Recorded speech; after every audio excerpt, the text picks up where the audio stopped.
Hello, and welcome to Free Press Live. I'm your host, Vanessa Maria Graber. Free Press Live is brought to you by Free Press, a nonprofit, nonpartisan media reform advocacy organization. It is your weekly source for updates and live discussion of what's happening in the world of communication rights. You can learn more about our work at freepress.net.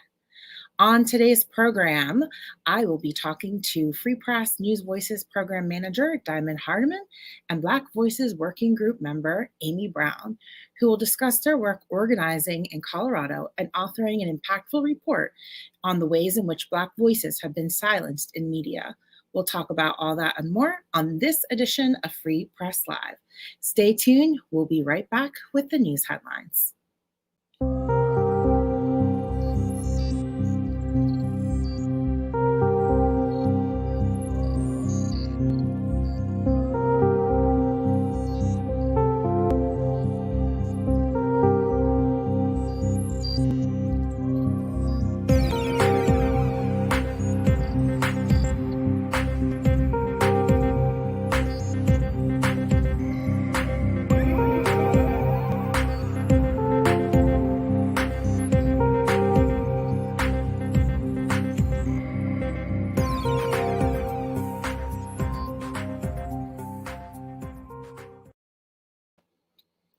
Hello, welcome back. I'm Vanessa Maria Graber, your host, and now it's time for media and technology headlines.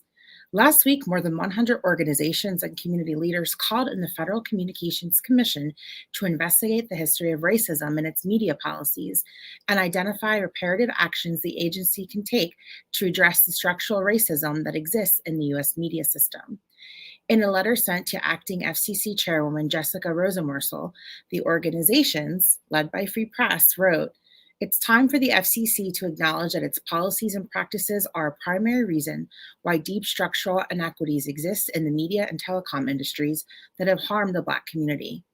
The signers urge the agency to examine the root of its failure to create a racially just media system and to begin to chart a path forward towards a future abundant with repair. Decades of FCC policies have resulted in inequitable access to media ownership opportunities for Black, Indigenous, and Afro-Latinx communities. The first Black-owned radio station didn't exist until the late 1940s, 2 decades after the establishment of the commercial radio industry. By 1969, Black people owned fewer than 12 radio outlets. And it wasn't until 1973 that the first Black-owned commercial television station emerged. According to Free Press research from 1998 to 2007, there was a 70% drop in the number of full-power commercial TV stations that were Black-owned.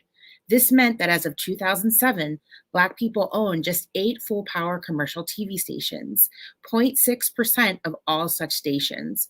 And by 2019, only 18 full-power TV stations, or just over 1%, were owned by Black people. Meanwhile, media corporations have aggressively and successfully lobbied to further consolidate their power over the sector with no regard to the impacts on the Black community. The letter that was presented to the FCC was organized by Media 2070, a project of Free Press, Media Justice, and an emerging Black-led multiracial consortium of journalists, activists, and scholars. The signers are calling on policymakers, regulators, and media corporations to make reparations for the U.S. media system's history of anti-Blackness. Other signers include the African American Policy Forum, the Center for Rural Strategies, Color of Change, Common Cause, the Future of Music Coalition, GLAAD, the National Association of Hispanic Journalists, the National Newspaper Publishers Association, Open Technology Institute, Ultraviolet, and Writers Guild of America. For more information on that letter and media reparations, you can go to our website at freepress.net. All right, let's get into our main segment of the show today. We are going to be talking to Diamond Hardiman and Ammiee Brown. They are both participants of a Black Voices working group project in the state of Colorado. The media silencing of Black voices emboldens alienation and makes it easier for news outlets to prioritize stories that benefit social elites over stories that benefit Black communities. These stories then become national and, in some case, global narratives. That's why Free Press's News Voices Colorado project, in collaboration with the Colorado Media Project and the Colorado News Collaborative, launched a Black Voices Working Group. Over the course of 6 weeks, this group explored how Colorado newsrooms and those that fund them can better serve and reflect the needs, realities, and concerns of Black community members. This week, they released a comprehensive report with recommendations. So right now, we're going to talk to you, Diamond and Ammiee, about the project and the report and their experiences organizing with Black community members in Colorado. Hello, Diamond and Ammiee. Welcome to the show. I'm so glad to have you here. It's an incredible piece of work and an important discourse and dialogue to have. So thank you so much for all of that. And if you want to both unmute so all of our viewers can hear you. Hey, Vanessa. So happy to be here. Diamond, let's yes, thank you to both. Hardiman, let's start with you. You are the organizer that embarked on this journey here at Free Press. It's definitely groundbreaking, grassroots organizing for our organization, work that we've never been done before. So tell our listeners and viewers out there a little bit about how this project came about and the resulting organizing that took place in Colorado through the News Voices Project. Yeah, for sure. So although the report just came out in September of 2021, this has kind of been brewing, I would say, almost since the News Voices Colorado project that was started in August of 2020. Because we came into the Colorado scene in the middle of a global pandemic and uprisings, we really had to respond to the conditions on the ground and focus on communities that were most impacted by what was going on in the world. So we started way back then with thinking about reporting on uprisings, and we held an event called Reporting on Resistance. Our partners, Colorado Media Project and COLab, they were hosting conversations with journalists called Real Talk, thinking about all these reckonings that were coming across newsrooms and how they treat employees of color and make spaces for them to be able to thrive. So from there, we were really thinking about how could we hone in on that focus. And so we had this idea to start these working groups, and we wanted it to include journalists, community members, funders, all the people that make up the ecosystem of sharing information and news and creating stories and coverage. And so from there, I just started talking to people one-on-one, hearing recommendations. And through that process, we learned a lot about the Colorado ecosystem and really a lot about Black Coloradans' fears and hesitancy in collaborating with media because of those past harms. So we really tried to set up these working groups as a way to really engage with what some people in Colorado call a legacy of harm between communities of color, specifically Black communities, and legacy newsrooms and white institutions. So through our working group process, we really thought about how do we engage with this legacy of harm, but also start to create the future that we want. And the report and the subsequent recommendations are really our attempt to look at the steps in between from where we are to where we want to be. Thank you so much for that background. Ammiee, tell us a little bit about how you got involved in this work and a little bit about you and your background. And then Diamond, after Ammiee, tell us about your roots in Colorado as well. Yeah, so a little bit about my background and how I kind of plugged in with Black Voices Colorado is I am very big into community service. And so I was originally an evacuated Peace Corps trainee. And once I got back to the States trying to figure out my next steps, AmeriCorps was the next step. And I chose and was placed with the Open Media Foundation. And so their main goal with the program that I was working with was how can we diversify the media and journalism industry in Colorado? And Open Media Foundation is a partner of COLab, and Diamond having been on the scene, who was actually hired through our Career Engine program, it just seemed like an effortless partnership. And so I was very excited to kind of tap into the initiatives that she was having going on. At the time, it was just reporting on uprisings, and then it moved towards this Black Voices group. And I really thought that open media had a place in that conversation, as I feel that diversifying the pipeline is a step towards amplifying Black voices in the media and journalism industry. Thank you for that. Thank you for that background. It's good to know how people come to the work, because it influences the lens in which you look at it. And Diamond has a really interesting background. Tell us a little bit about the organizing you did prior to this, and being from Colorado and kind of returning home, and how that made you have a unique approach to organizing with journalists and media. Yeah, thank you, V. I was born and raised in Colorado, like Vanessa said, but I actually studied at university in St. Louis. So during my time there, I did a lot of organizing around prisons and abolition. So I did work on bail, and then I did some housing work. And then in Mississippi, I also did some work with folks that had been sentenced to death and were on death row in the state of Mississippi.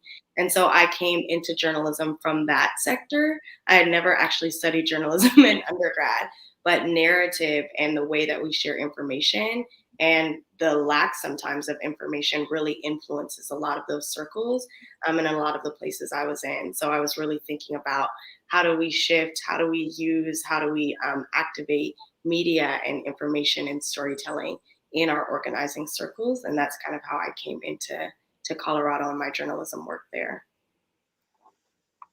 Very good. And I want to point that out, because journalists are not always good at organizing themselves, right? And having these really difficult conversations.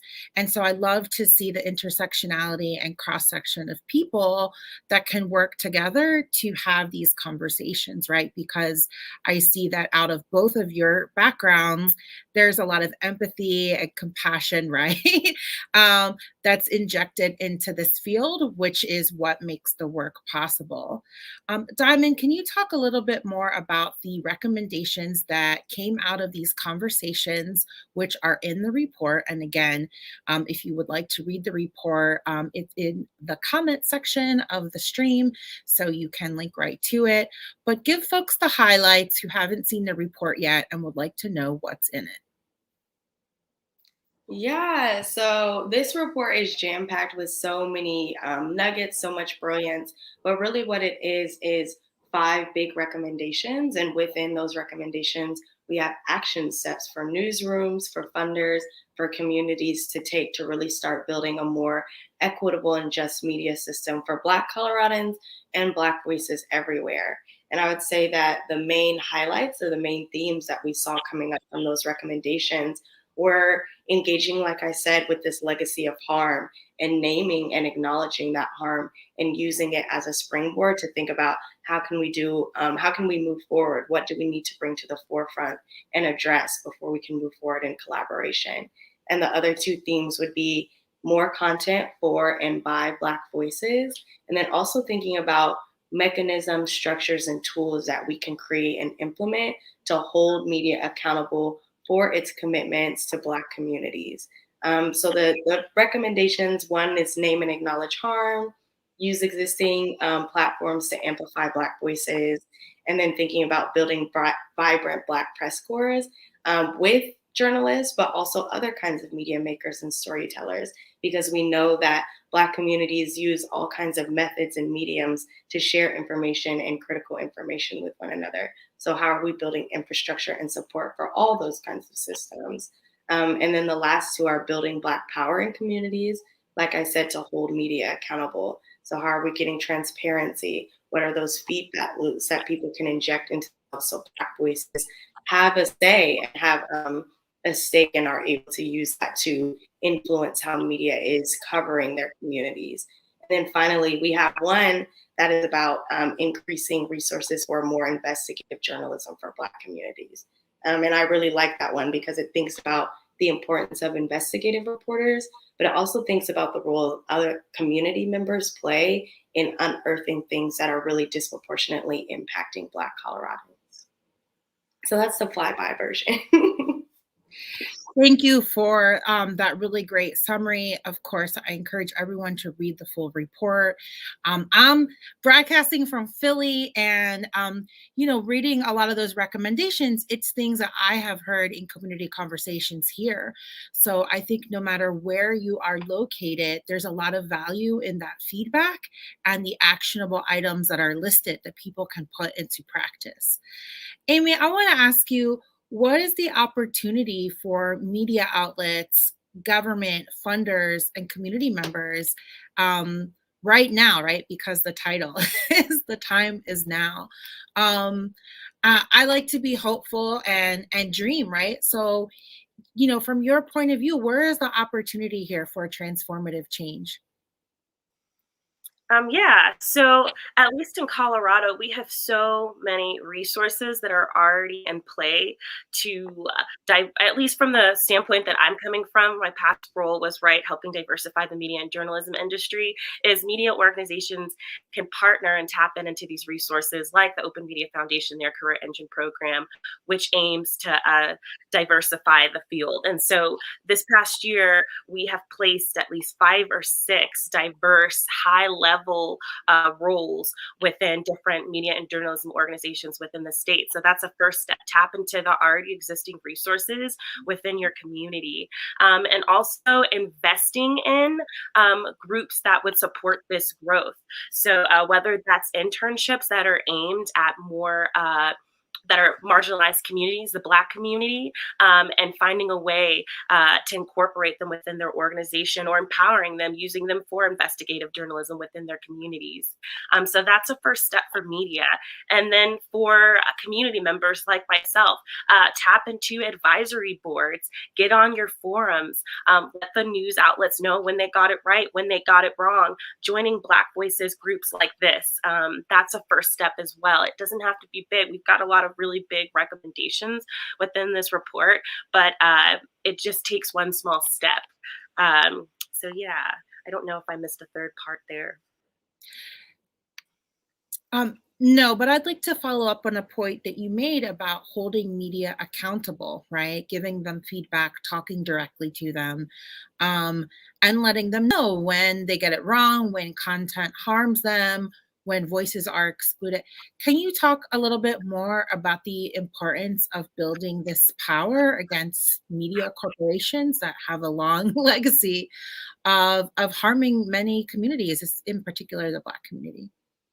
Yeah. So we have a voice, right? And so I feel like as the Black community, we've been existing in this world and we have been seeing this harm and we've just accepted it. Well, we don't have to accept it any longer. There are avenues and ways that we could take when we mobilize together to combat this harm. And, an example that I've used in previous discussions was in my hometown about a story that was grossly misrepresented and warped, and it perpetuated a narrative of fear and violence. But community members that were on scene and on site, they got together and they held that news station accountable, and they did release an apology, and then the narrative changed. And so that started with, honestly, it started on Facebook, right? After the release of the story, there was a lot of anger, and it started with community members posting about that anger, then organizing, meeting with that news organization, and that helped change. At least it started a conversation of change for what's happening internally with that news station and their policies, and how they're reporting on news. But it also empowered the community, my hometown, Shreveport, Louisiana, that we do have a say-so in how news is reported, and we can move that needle. So that accountability is really important. Oops. Sorry, I am having some trouble with my mouse there, clicking on and off. That's an important point, because at the end of the day, many of these companies are for-profit media corporations who are profiting off this exploitation and harm. And so one of the only ways sometimes we can leverage, us as the consumer, not just Black people, but everybody, is to pull our eyes and ears away from their products, right? When they fail us and when they fail the community. So it's important to name that that is a power that we have as consumers of media, right? We can let them know that we're not going to watch, listen, and read anymore if they continue to inflict this harm. Diamond, where do we go from here? Can you tell us a little bit more about next steps and the intersection with another amazing project that Free Press has, which is Media 2070, and how folks can start to plug into the work? Yeah, absolutely. I think Ammiee really wrapped it up in terms of next steps and saying, start doing what's in the report. We have a lot of action steps that every individual can take. Black communities can sign up for advisory committees in their newsrooms. They can talk to other folks about how they want organized to watch media, to think about how they can hold it accountable. Newsrooms and funders can really take these steps and think about how they can analyze and reflect on how their practices have impacted Black communities, and do that by letting Black communities lead these processes to rethinking how we move forward. And I think that that really connects to a lot of the work that we're doing at Media 2070, which is a project about media reparations. The Media 2070 project, one of its principal things is that there's a debt that is owed. There are things that have been lost. There have been things that have been harmed because of the ways that media has impacted Black communities. So it's really thinking about how are we redistributing what has been lost? How are we retrieving what has been lost and been using it to transform and dream and build? So I think that I'm such a dreamer on the team, but I really think that like the biggest next step is to read the report and really let it to catalyze our dreams and visions for what's possible. Local news in Colorado and across the nation is changing, and it's in a moment of change. And it's in moments like these where we can create things that we've never thought of before. Yeah, that is so important, right? To dream, right, and to imagine a new world, right, where we don't have media that continues to harm communities, any community, right? If you want to check out Media 2070, go to media2070.org. You can follow the Twitter account too. And you can also sign up for the Media 2070 Future of Journalism newsletter that has lots of great stuff. So we'll do a full follow-up of this organizing effort and the Black Voices report in the next newsletter issue. I also want to say that, you know, education is like where it begins for a lot of people, and reports like this are great ways to begin your education. So if you're someone who says, admittedly, I don't know a lot about this topic, I don't know where to begin, I don't know how to hire diverse people or engage with these communities, read, right? Read these reports, go to our website. We have a lot of toolkits, guides, and resources that can help you sort through these really difficult conversations. And many of our allies as well that were mentioned also have a ton of resources as well. So start your self-directed personal self-development with these great materials. Ammiee, I want to thank you for participating in this project, this collaboration. Can you tell us a little bit more how folks can maybe contact you or follow you if they would like to continue to stay in touch? Yeah, so the best way to contact me would probably be through Facebook. You could Ammiee Brown, and then I also have an email, and I can drop it. Actually, I'm not quite sure how to drop it, but it is just my first name, last name, 95@gmail.com. And so that's a great way to contact me. Thank you.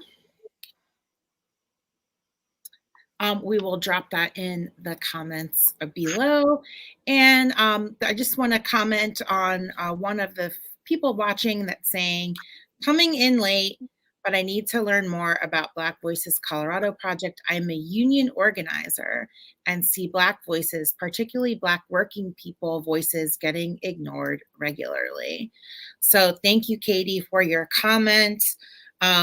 Again, this video will be archived on our website, so you can go back and see the beginning if you missed it. But just highlighting again the intersectionality between the journalism and media industry and workers everywhere, right, who have been silenced and misrepresented and not had a voice. Thank you, both of you, so much for joining us on this edition of Free Press Live. And again, if you want to read the Black Voices report, it is on our website at freepress.net. Thank you, everybody, for tuning in today to Free Press Live, your source for news and updates from the world of communication rights. Free Press Live airs every Wednesday at 2:30 p.m. live via Facebook and YouTube. So please like and follow us and subscribe if you'd like to catch future episodes. You can learn more about our work and how you take action at freepress.net. And remember, Free Press doesn't take any funding from government or corporations. You can help keep our work going and continue doing important projects like this by donating at our website at freepress.net/donate. Thanks so much, everyone, for watching and listening. We'll see you next time. I'm Vanessa Maria Graber.